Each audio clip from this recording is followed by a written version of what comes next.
Thank you for purchasing a Sentry Safe biometric pistol safe. This video will guide you through programming and deleting a secondary fingerprint. Please note, secondary fingerprint users do not have access to changing the user code, cannot program or delete fingerprints, and secondary users cannot change the light settings. To program secondary fingerprints, begin with a locked safe.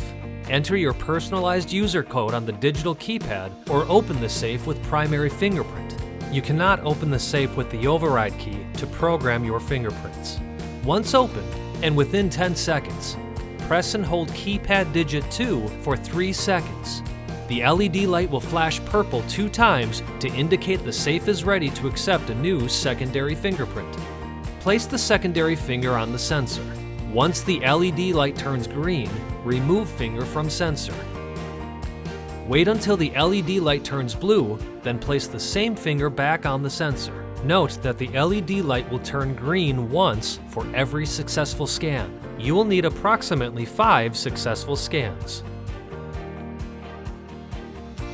Repeat this process until the LED light flashes green 3 times, indicating secondary fingerprint enrollment complete. To delete secondary fingerprints, begin with the safe locked. Enter your user code or open with primary fingerprint. Once open and within 10 seconds, press and hold keypad digit 2 for 3 seconds. The LED light will flash purple 2 times to indicate the safe is ready to delete all secondary fingerprints. Press and hold keypad digit 4 for 4 seconds. The LED light will flash red-green 2 times, indicating all secondary fingerprints have been erased. SentrySafe, creating peace of mind for a lifetime.